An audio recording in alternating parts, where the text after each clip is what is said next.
Hello everyone, আসসালামু আলাইকুম। SK technical training সেন্টারের পক্ষ থেকে জানাই আন্তরিক শুভেচ্ছা এবং অভিনন্দন। তো আজকে আমরা নতুন একটি স্টুডেন্ট, নতুন বলতে ওনার মোটামুটি প্রায় অনেকগুলো ক্লাস হয়ে গেছে। উনি ভর্তি হয়েছিল হাউস ওয়ারিং কোর্সে। তো আজকে উনি একটি কন্ডুইট কমপ্লিট ওয়ারিং কোর্সের। তো আজকে ওনার কাছ থেকে জেনে নিব। তো প্রথমে আপনার পরিচয় দেন।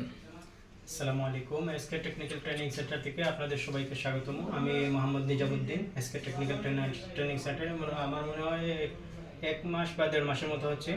তো এখানে যেহেতু আমাদের কামরুজ্জামান স্যার আছেন, অনেক মানে পরিশ্রমী, আমাদেরকে হাতে কলমে শিক্ষা দিচ্ছেন। আলহামদুলিল্লাহ এখানে অনেক কিছু শিখতে পারতেছি। তো এই মাহবুব ভাই, আমরা আজকে একটা প্রজেক্ট নিয়ে আসছি। এটা হচ্ছে আমার কন্ডুইটের মাধ্যমে একটা মনে করেন একটা হাউসকে ফুললি কমপ্লিটলি কিভাবে মানে একটা সিম্পলি দেখাচ্ছি একটু।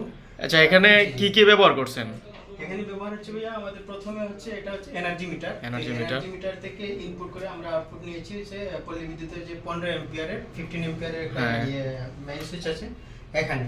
জি। তো এখান থেকে আউটপুট করে আবার নিয়েছি আমরা সার্কিট ব্রেকারে, যেহেতু আমাদের হাউসের মধ্যে সার্কিট ব্রেকার দিলে আমাদের সুবিধা। মনে করেন এখানে নিয়েছি সার্কিট ব্রেকারে।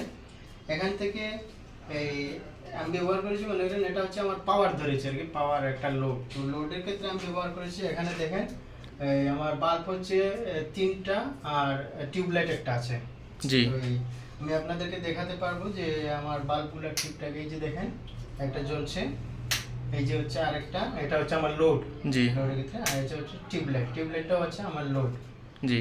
আর এখন যেহেতু আমার এখানে ফ্যান নেই, তো ফ্যানের ক্ষেত্রে আমি দেখাতে চাচ্ছি রেগুলেটরটা দেখুন, এই যে রেগুলেটর কাজ করছে আর কি ফ্যানের ক্ষেত্রে। এই যে আর কি ব্যবহার করছেন?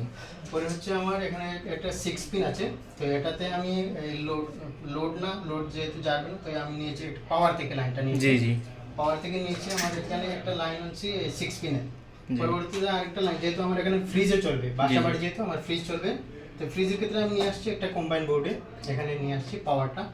এরপরে হচ্ছে আমার লোডের ক্ষেত্রে আরেকটা আছে, আমার যেহেতু বাসা বাড়িতে যে কেউ আসবে, আমার কলিং বেলের প্রয়োজন আছে, তো এই কলিং বেলটা দিয়েছি। আবার এটা হচ্ছে গেটের বাইরে থাকবে, মানে এটা হচ্ছে কি একটা বাসা মেইন গেটের বাইরে যেটা থাকে বাইরে। আবার হ্যাঁ, আমার দরজার সামনে যেটা থাকবে, জি, ওটা হচ্ছে আমার মানে এক লাইন থেকেই দুটোটাই। জি। কোনো সময় দেখা গেছে যে যদি মেইন গেট লাগানো থাকে তাহলে বাইরে থেকে মানে লক করতে পারবে। জি, বাইরে থেকে এটা দিলাম, আবার হচ্ছে ভিতরে আসলে এটা দিলাম। তো এই ছিল আজকের ভিডিও। আসসালামু আলাইকুম।